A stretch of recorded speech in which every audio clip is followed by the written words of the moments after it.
Ahmad ibn Buya, after 945, better known by his laqab of Mu'izz al-Dawla, was the first of the Buyid emirs of Iraq, ruling from 945 until his death, the son of Dailamite fishermen who had converted to Islam. Ahmad ibn Buya was born in the mountainous region of Daylam, and by 928, he along with his two brothers served the Dailamite military leader Makan ibn Kaki. However, they quickly changed their allegiance to the Ziyarid ruler Mardavij, but some years later rebelled against him after finding out that he planned to murder one of the brothers. In 935, Ahmad ibn Buya unsuccessfully invaded Kerman, and was later sent to Istakhr.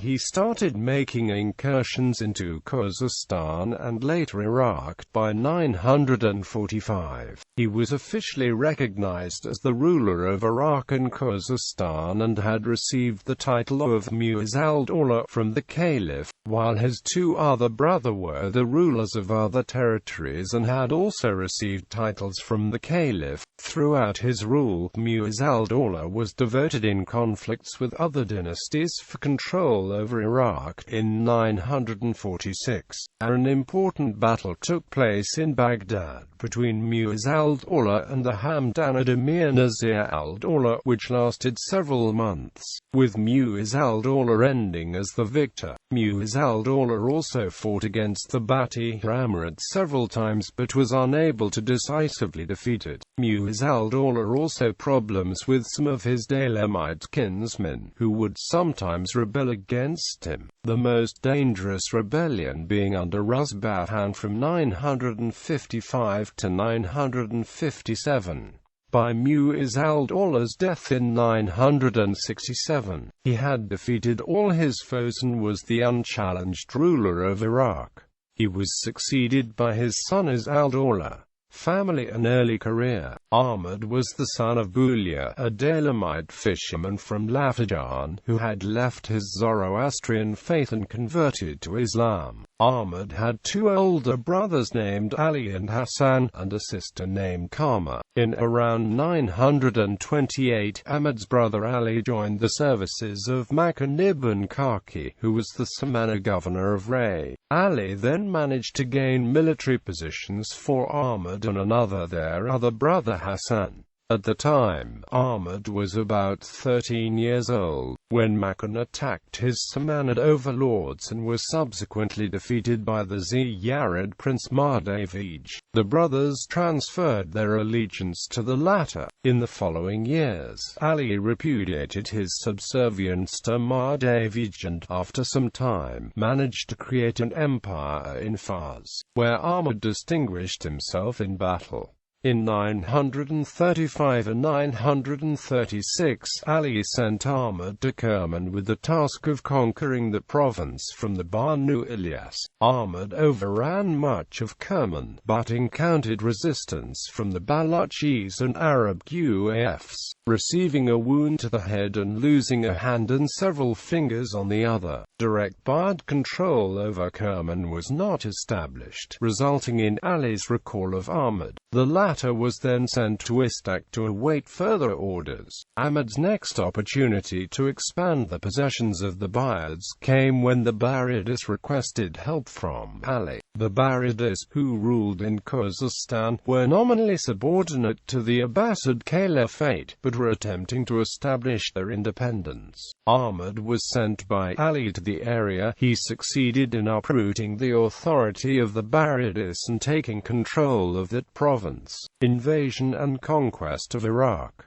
From Khuzestan, he launched several campaigns into Iraq, where the Caliphate was in serious internal disarray. These expeditions were of his own initiative. Ali had not ordered them and did not send support for them. In 944, Ahmad captured Wasit, but was near al-Madiyah and met by an Abbasid army under the de facto ruler of the Caliphate, Tuzun. Ahmad eventually emerged victorious during the battle, and then marched towards Baghdad, but was on July 28 forced to retreat back to Ahvaz after Tuzun had destroyed the bridge to Baghdad. In 945, a Abbasid officer, Jan al-Kusha, joined Ahmad, who shortly once again invaded Iraq. Ahmad then gained control of Baghdad on December 19, 945 without a struggle. He took charge of the administration of the caliphate by taking the position of Emir al-Umara. The Caliph al-Mustakfi also gave him the honorific title of Mu'izz al-Dawla. Ali was given the title of Ahmad al-Dawla. Another of Ahmad's brothers, Hassan, who had gained control of northern Persia,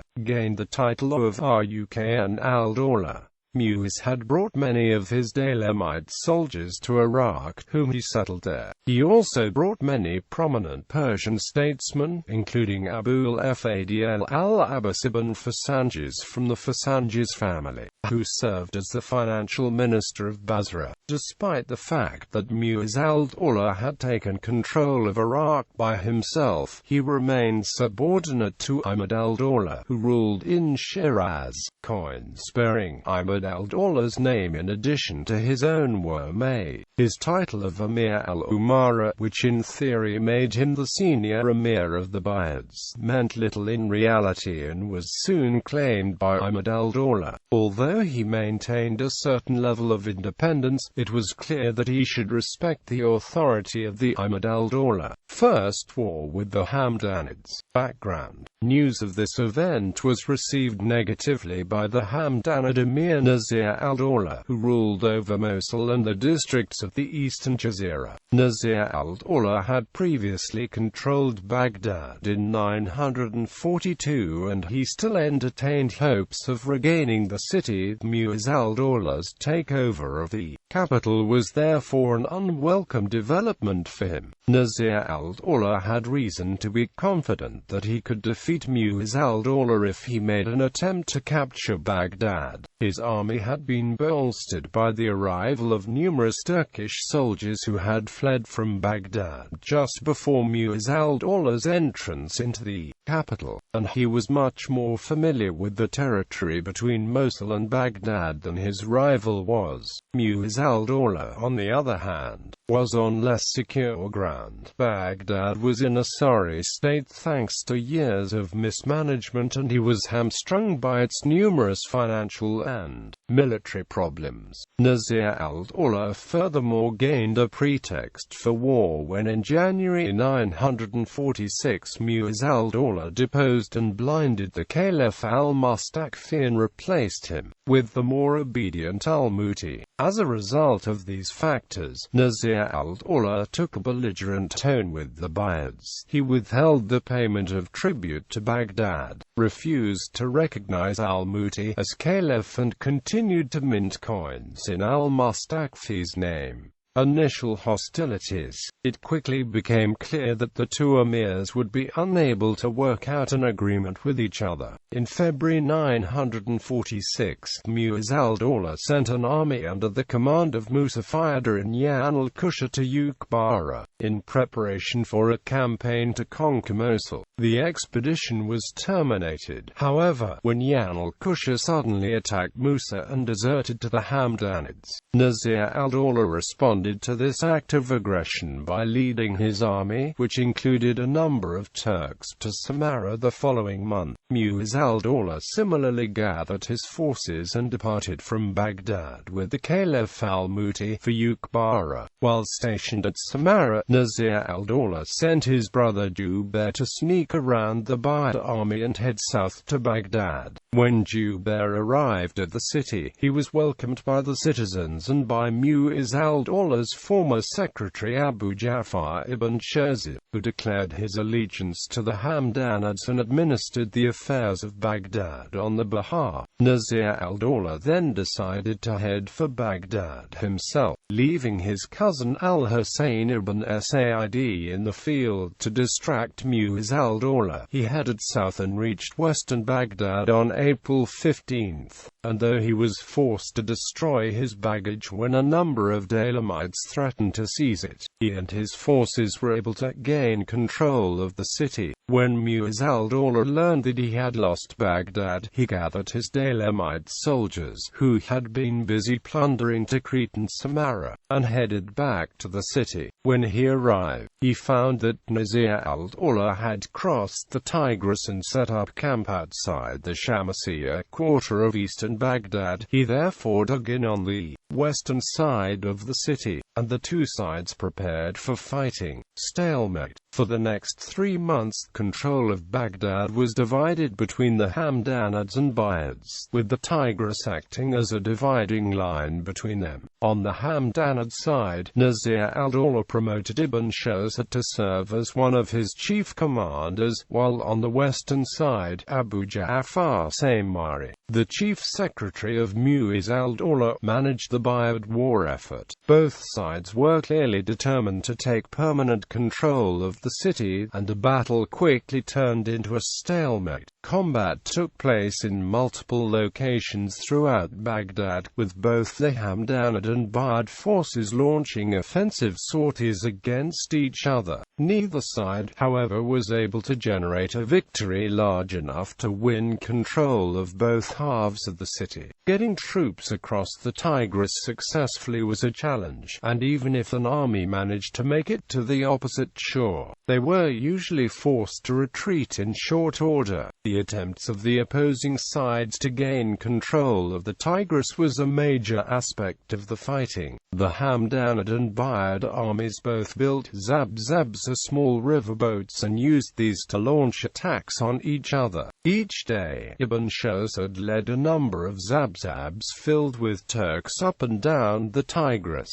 and they shot arrows at the Daylamites stationed on the western side of the city. Mu'izz al-Dawla also constructed a fleet of zabzabs, and his troops used these to battle the Hamdanid forces patrolling the river. On the eastern side, Nasir al-Dawla attempted to legitimize his seizure of the city by reissuing the coinage of 942-3, from when he had last been in control of Baghdad.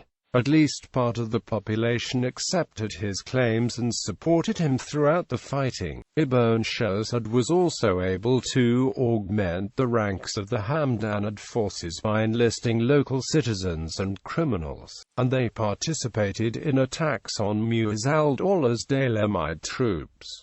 The economy of Baghdad suffered greatly throughout the fighting. Both sides seized the produce of local cultivators to feed the troops. Eastern Baghdad was able to avoid any serious shortages thanks to shipments flowing down from Mosul, but the western side was subjected to a blockade for the duration of the conflict. Nasir al-Dawla's forces prevented civilians on the western side from crossing to the eastern, while a number of allied Arab tribes surrounded western Baghdad and cut off the flow of supplies. The blockade was effective and soon shortages were rampant on the Buyid side. The price of bread soared to more than 6 times what it was selling for on the eastern side of the river, and was sometimes not available at all. Starving people were reduced to eating grass and carrion, and several women were executed for acts of cannibalism.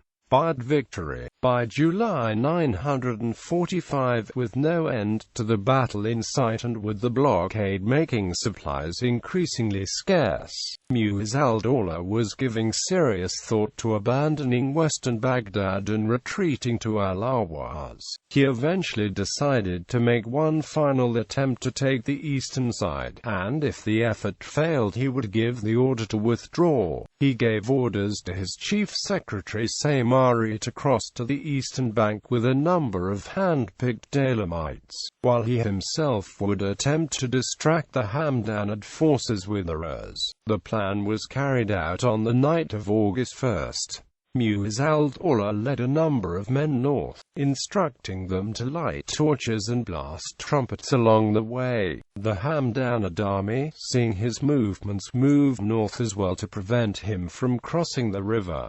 Saymari and his soldiers were therefore free to cross to the eastern side and began to do so. When the Hamdanid army realized what was happening, they sent a number of men in Zabzabs to stop him, and a fierce fight broke out. Eventually the Daylamites were victorious and the Hamdanid forces were pushed back to the Shamasiya gate at the northeastern corner of the city. As the Daylamites spread throughout eastern Baghdad, the Hamdanid army began to fall apart in disorder. Nazir al-Dawla, realizing that he was in danger of losing the city, ordered Ibn Shazad to take command of the troops and pushed the Daylamites back across the river. Ibn Shazad set out, but when he attempted to convince the panicking soldiers to regroup, he was unable to do so and therefore decided to flee. Nazir al-Dawla then realized that the fight was lost and joined the retreat. The Hamdanid forces withdrew from Baghdad and allowed the Buyids to take control of the city.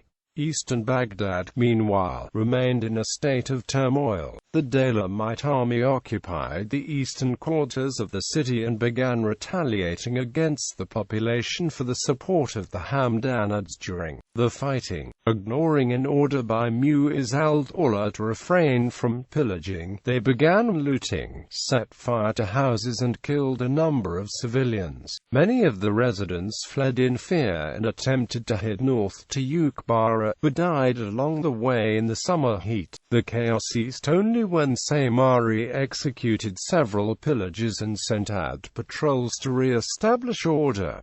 Aftermath and war against minor rulers. Following their expulsion from Baghdad, Nazir al-Dawla, Ibn Shazad and the Hamdanid army proceeded up the Tigris to Uqbara to regroup. After they arrived, Nazir al-Dawla sent an envoy to Mu'izz al-Dawla to sue for peace. Mu'izz al-Dawla agreed to the terms, and the war between the two sides came to an end. Mu'izz al-Dawla agreed to recognize the Hamdanid as ruler of the territory from Tikrit northwards, and to release him from the obligation of transmitting tax revenues from Mosul and the Diyarbakir district. In exchange, Nazir al-Dawla was made responsible for forwarding the tax proceeds of Ikhshid, Egypt and Syria onto Baghdad, and promised to regularly send supplies to the city which were to be exempt from any taxes. In addition, he agreed to recognize al-Muti as the legitimate caliph. The Turkish mercenaries in the Hamdanid army, who were vehemently opposed to Mu'izz al-Dawla's continued occupation of Baghdad, were not informed that Nazir al-Dawla was seeking peace with the Buyids.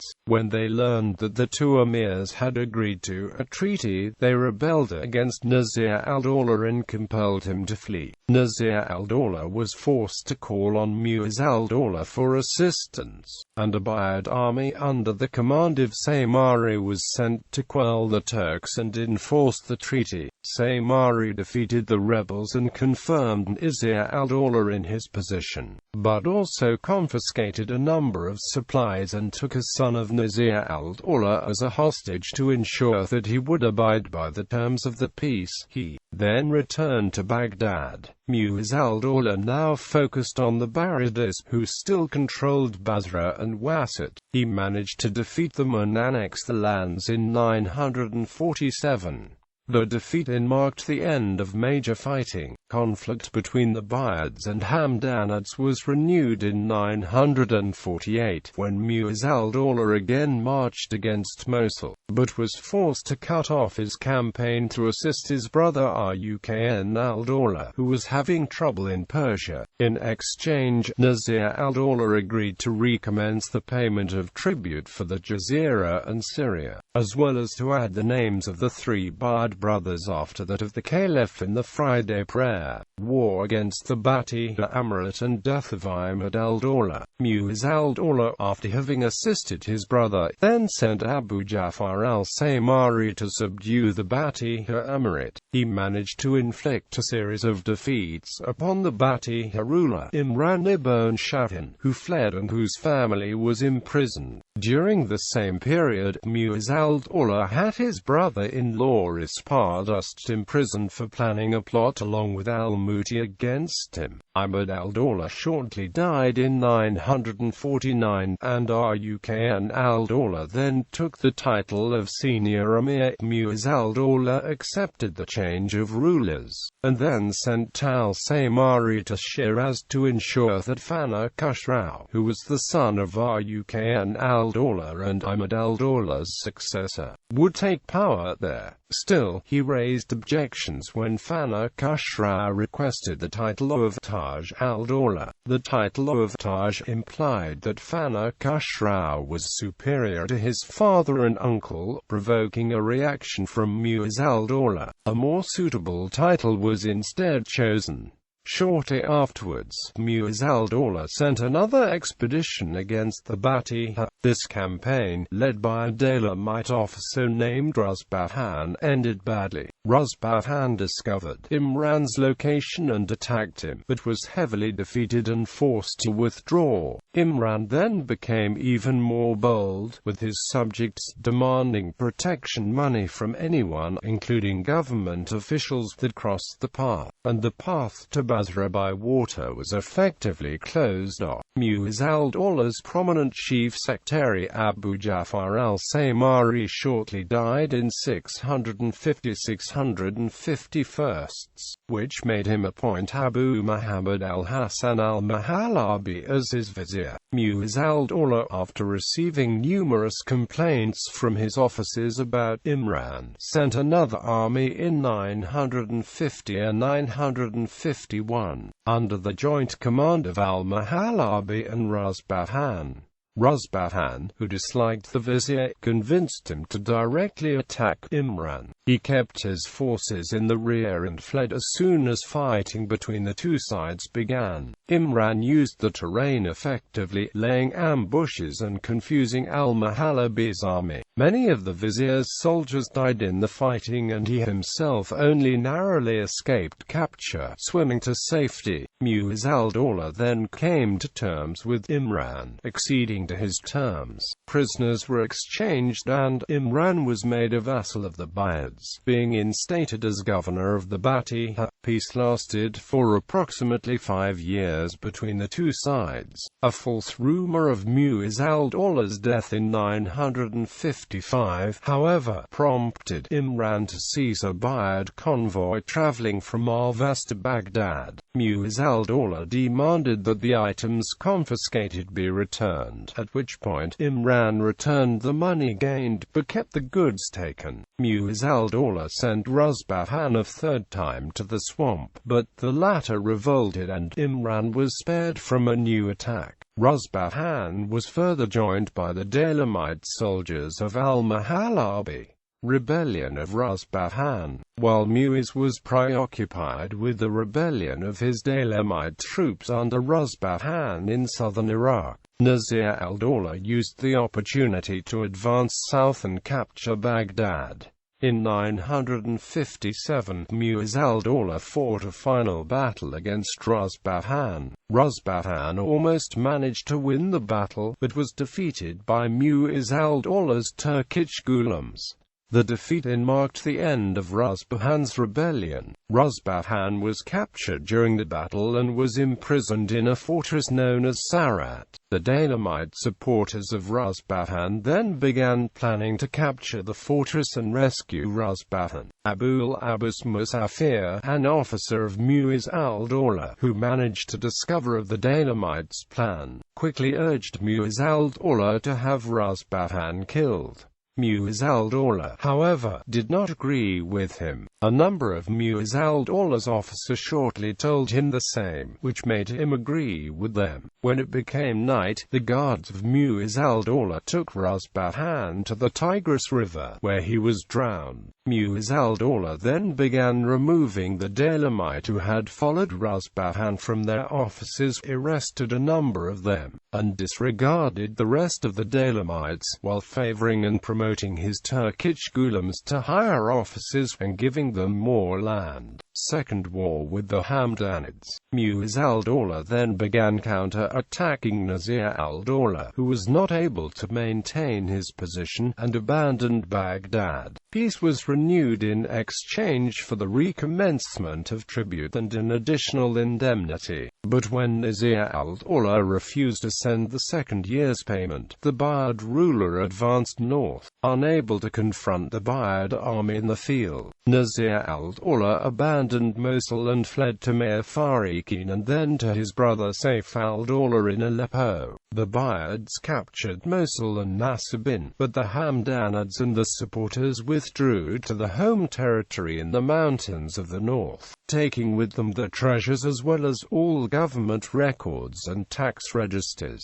As a result, the Buyid army was unable to support itself in the conquered territory, all the more since the predominantly Daylamite troops were resented by the local people, who launched guerrilla attacks on them.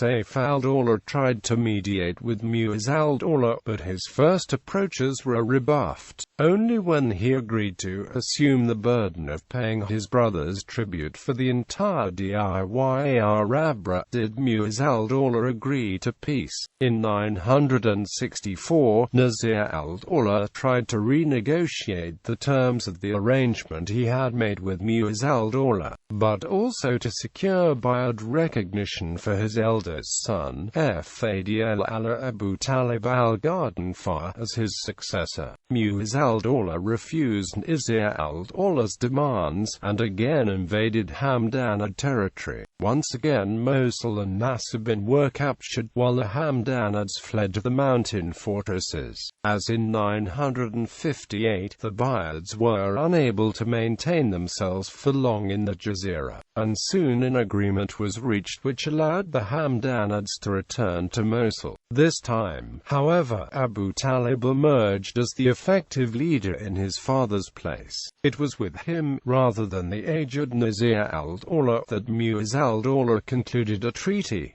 Later life and death. Rukn al-Dawla's struggles in northern Persia against various enemies caused Mu'izz al-Dawla to send military aid for several years. This, combined with continually having to deal with the Hamdanids, prevented Mu'izz al-Dawla from expanding the borders of his state for several years. Despite this, he managed to annex Oman with military support from Adad al-Dawla, and shortly afterwards undertook a campaign against the Shahanids of the Mesopotamian marshlands. It was during this campaign that he died, in 967. His son, Izz al-Dawla, whom he had named his successor during a serious illness in 955, took power following his death. Mu'izz al-Dawla also had other sons named Habashi, Abu Ishaq Ibrahim, Abu Tahir, Marzuban, and a daughter Zubaydah. Impact and assessment. Mu'izz al-Dawla's entrance into Baghdad in 945 marked over a century of Buyid rule in Iraq, and also of Shiite Buyid control over the Sunni Caliphate. Nevertheless, by the time of his death several problems remained unsolved. The Buyids had difficulty becoming accustomed to Baghdad. Mu'izz al-Dawla almost left the city in favor of Ahvaz. The enemies of the Buyids, such as the Hamdanids and the Byzantines, continued to pose a threat. The struggle for power between Baghdad and Shiraz that first showed itself during Mu'izz al-Dawla's lifetime exploded into violence soon after his death. Finally, the hostility between the Turks and Daylamites in Baghdad continued to pose a problem. The Sunni Turks, who found their privileges eroded by the Daylamite troops that had entered Baghdad with the master in 945, constantly threatened to upset the internal stability of the state. Mu'izz al-Dawla at first favored the Dailamite troops but later attempted to compromise between the two groups, making a Turk named Sebuktagan his chief commander. Mu'izz al-Dawla's ascension would soon upset this balance, however, resulting in internal disunity